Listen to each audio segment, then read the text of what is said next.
Normas de ortografía, acentuación y puntuación. La ortografía se define como la parte de la gramática que se ocupa de la manera correcta en que se debe describir las palabras. Para poder comunicarse efectivamente es necesario elaborar los mensajes de forma comprensible. La gramática es la disciplina que enseña a ordenar en forma lógica las oraciones.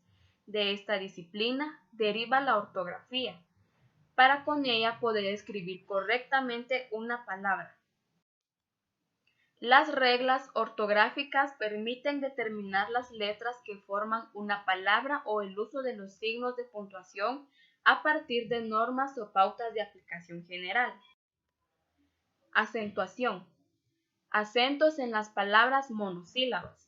Las palabras que poseen una sola sílaba no llevan tilde, salvo en los casos de acento diacrítico.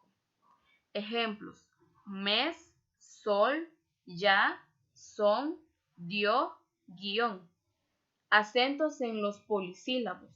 El acento en las palabras polisílabas se aplican según las mismas sean agudas, llanas, esdrújulas o sobresdrújulas. Acentuación de las palabras agudas. Las palabras agudas son aquellas que llevan la sílaba tónica en el último lugar. Las mismas deben llevar tilde si terminan en las consonantes N o S, si no están precedidos por otra consonante. Llevan también tilde si terminan en una vocal. Por ejemplo, canción, correré, razón, compás. Acentuación de las palabras llanas. Las palabras llanas, también llamadas graves, son aquellas que poseen la sílaba tónica en el penúltimo lugar.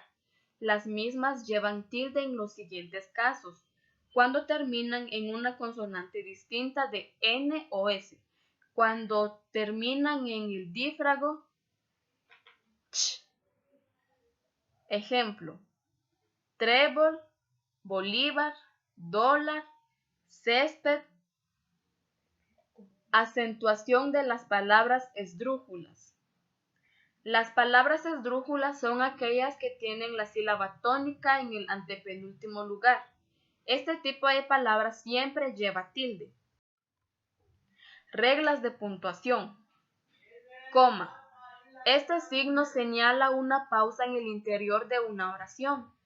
Pausa que obedece una necesidad lógica de esta y que puede indicar entonación ascendente o descendente según las circunstancias. Comillas. Se usan para encerrar una cita o frase textual para indicar que una palabra se está usando en sentido irónico, no con significado habitual, para indicar que una palabra pertenece a otro idioma y para citar el título de un poema o artículo. Diéresis. La diéresis tiene una misión parecida a la del acento, ya que clarifica la pronunciación de algunas palabras. Se usa la diéresis o crema sobre la vocal U de las sílabas ge y gui cuando queremos que la U se pronuncie. 2 puntos. Señalan pausa procedida de un descanso de tono, pero a diferencia del punto, denotan que no se terminan con ello la enunciación del pensamiento completo.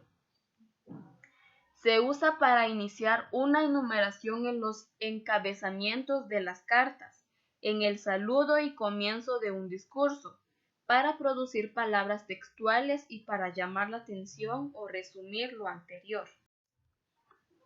Guión. El guión se usa para unir palabras, relacionar fechas, para cortar palabras al final de la línea, para intercalar en una oración una aclaración o comentario, para introducir diálogos en el texto separándolos de lo que dice el narrador, y en las consideraciones para cortar palabras. Interrogación, admiración. Los signos de interrogación y admiración se ponen al principio y al final de la oración que deba llevarlos.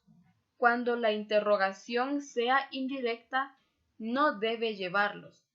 Los signos se abrirán en donde empiece la pregunta o la exclamación, no donde inicie la oración.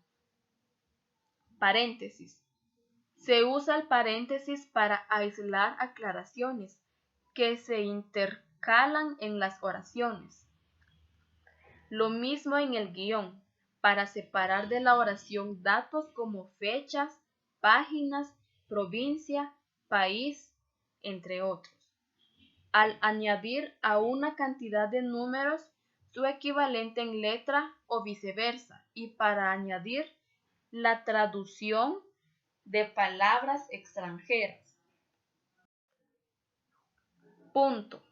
Se emplea al final de una oración sintética para indicar que lo que precede forma un sentido completo.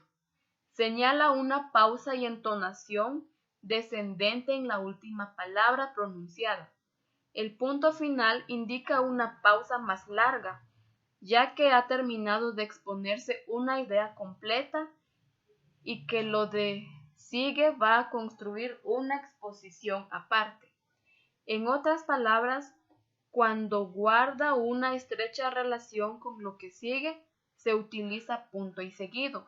Y cuando esta relación es solo general, punto y aparte. Punto y coma. Señala una pausa y descanso en la entonación, los cuales no suponen como el punto, el fin de la oración completa, sino un mero descanso que separa dos de sus miembros. Enumera cuando los elementos que deben separarse son de considerable extensión o contienen en sí mismo una coma. Puntos suspensivos. Señalan una pausa inesperada o a la conclusión vaga y voluntariamente imperfecta de una frase. Se escriben cuando se omite algo o se deja la oración incompleta para indicar duda, inseguridad, temor o sorpresa con una forma de expresarse entrecortada, cuando se quiere dar emoción y para dejar algo indefinido o indeterminado.